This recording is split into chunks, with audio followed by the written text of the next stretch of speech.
Hi, I'm Chris Reid, CEO and Managing Director of Neometals. And I'm Jeremy McManus. I am General Manager, Commercial and Investor Relations for Neometals. Neometals is an ASX-listed project developer. We develop projects in materials and minerals needed for a clean energy future. The common intersection of our three projects is that they are in commodities that are most positively affected by the electrification of transport and the storage of electricity. Chris, Jeremy, good to see you again. Thought we'd catch up with you because we saw the press release with regards to the decision to fund commercial operations for the battery recycling component. And we will talk about that and we'll probably focus on that. But there's a few little outliers I want to deal with because you've been thick and fast with press releases in the past few days. Widgie, has that gone according to plan? Yeah, absolutely. We held our extraordinary general meeting yesterday of the shareholders who overwhelmingly approved the capital reduction and distribution of Widgie Nickel shares back to the Neometals shareholders. So the prospectus accordingly, it's an unwritten prospectus, was lodged with ASIC today. Okay. And for shareholders outside of ASX, how are they going to benefit? So the Neometals shareholders will get a distribution of Widgie Nickel shares. The foreign shareholders, those shares will be held by Euroz Hartleys, the brokers to the offer, who will sell those shares in the market when they are listed and remit the proceeds back to the shareholders. And presumably they can then go and buy Widgie shares directly. Correct. Yeah, look, it's if you try to do it, you have to do, otherwise you've got to file prospectuses in different countries and the legal costs are just prohibitive. Right. Okay. The other one is I noticed the vanadium recovery plant, successful completion. Now what? So the next step is to finalise the contractor to perform the Class 3 engineering cost study and appoint them with a view to finishing that 30 June 2022 and consider an FID in December of 2022. Okay, so let's hit that nearer the time. So the bit I want to talk about today is the decision to fund commercial operations for the battery recycling project, because we've been talking and following you for quite a while, right? And it's always been a case of looking off into the far distant future about when you'll get to some sort of commercial production, get revenue flowing, and actually prove that you can get this thing done. This is a big first step to deliver those things, isn't it? Yeah, look, absolutely. So, we incorporated the Primobius joint venture with SMS, big global engineering group based in Germany. So, at the moment, we have commissioned successfully the first stage of our of our demonstration plant. So, which is essentially shredding and beneficiating. So taking live cells, destroying them, physically separating out the components and collecting black mass. That's what we will use to feed the Hydromet refinery in stage 2. So that's at an advanced level in construction. We will commission that starting in September, run those trials in October, November. So that and the evaluation are one piece of work. And that's that's to construct a 50 tonne a day operation in Germany. I guess it's fair to say that the inbound interest from the German car makers and cell makers is that they want a service and they want it now. So we always knew that these volumes of batteries, because Europe's going to be the second largest producer of batteries in the world outside of China, that, the end of life batteries would come much later. And I guess what we're surprised about is, the production scrap that's out there, because the gig factories are being built and commissioned, and that there are warranty returns and product recalls and whatever. And what we're finding is that there's significant demand to provide commercial services. And so the demonstration plant, we just have to make relatively minor modifications to that. I mean, there's some additional equipment, obviously, but we can utilize and scale that throughput up from 1 tonne a day to 10 tonnes a day.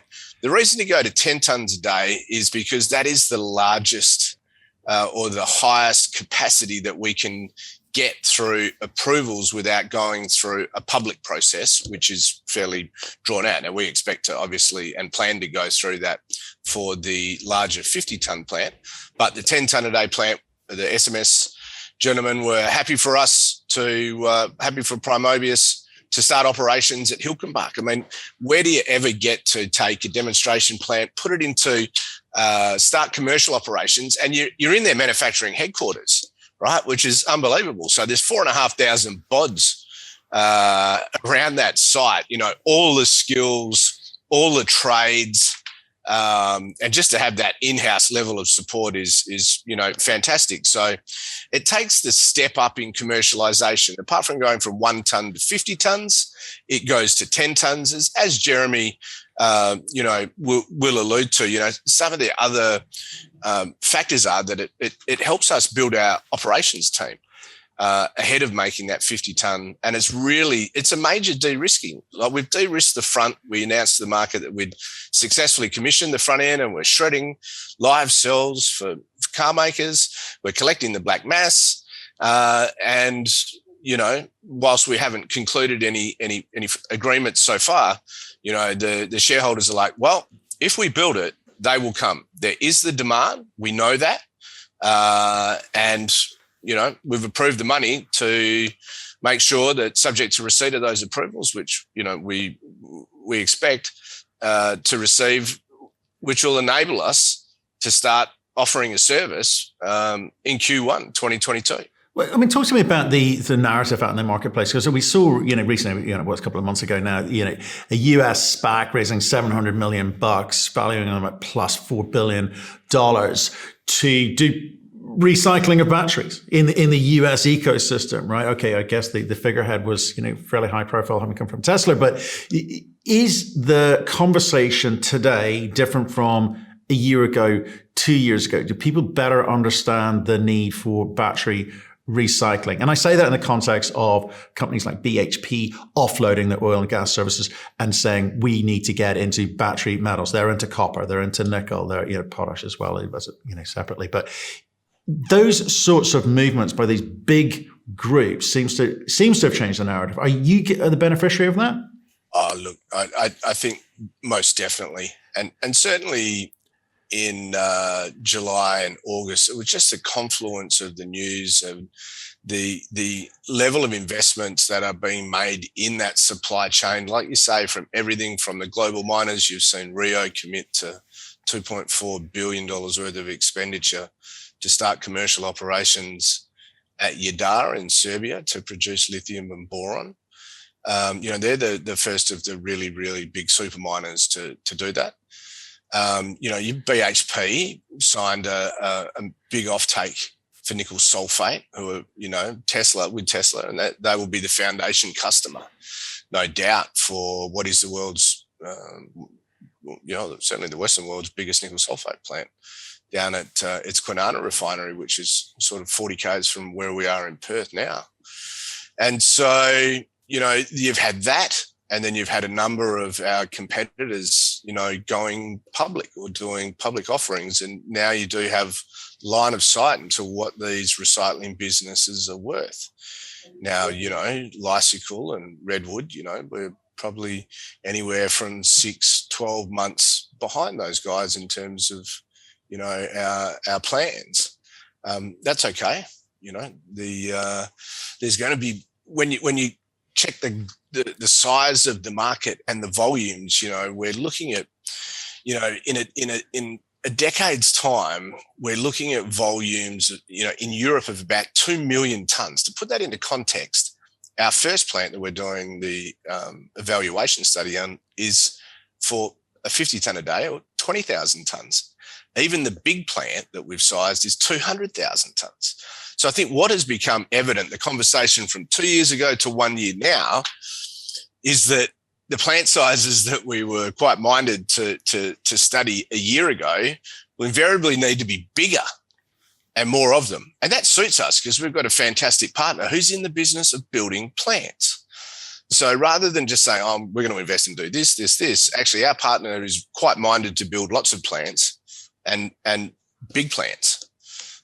So, you know, I think just you've got that whole thematic of EV. Then you've got another tailwind, or adding to the tailwind, the ESG thematic and the decarbonisation of transport. And, if we are going to reduce the CO2 footprint of the EVs, it has to come from the battery side, right? And it has to come from the battery supply side, and all roads lead to hydrometallurgical refining. It's interesting to me, the conversations we had a couple of years ago was, one, people didn't understand really what you were doing, didn't necessarily understand how to value the area that you were moving into. And I think third and most importantly was like, how on earth are these guys going to fund it? But now, with the narrative that's out there, the funding bit is incidental almost. It's like the people understand the need for it. I think more importantly, the funds and the institutions and the funders they understand the market now to the extent that that's no longer a big hurdle. I mean, am I reading that wrong? Jeremy, I think you've had as much to deal on that side as I have, so it might be appropriate for you to take that one. No, Matt, I think you're probably spot on in terms of, how we fund the recycling and some of the other projects. I think that's something that we're not losing sleep on overnight. We're considering it, debt, equity splits, other creative alternatives. But that's sort of taken a backseat to, with the recycling, sourcing feed and talking with these big partners, because you mentioned our discussions a couple of years ago and they have moved on. And we were talking about transparency on valuations and some of those pieces are out there now for people to do their own back of the envelope.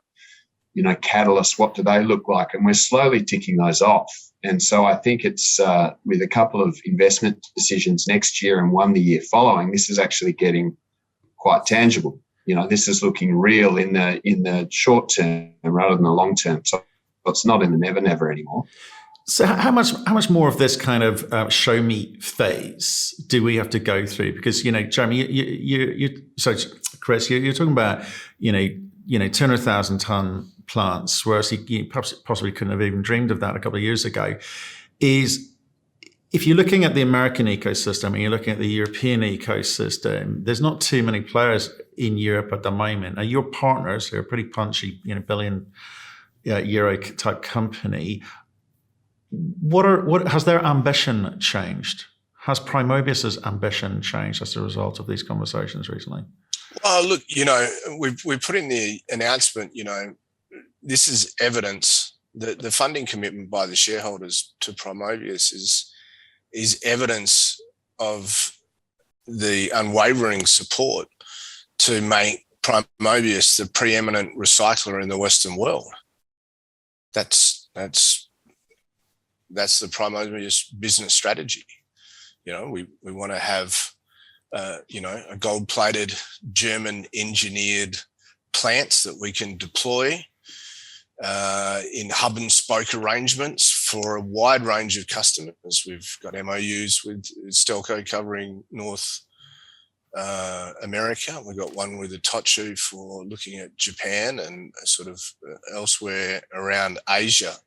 Lots of other conversations going on with all sorts of partners up and down the battery supply chain. And so, it's, I think we're just really, really excited and to get stuck into it, as evidenced by what we've said in today's announcement. Okay, well, I think the market's a little bit excited too. You're up 30% from when we last spoke at the beginning of August. So that's all good news. Guys, I just want to keep it short and punchy today. Appreciate you coming on at short notice and giving us an update on that press release. Congrats on the share price and keep telling that story. Thank you very much, Matt. Cheers, have Matt. a good day, everyone.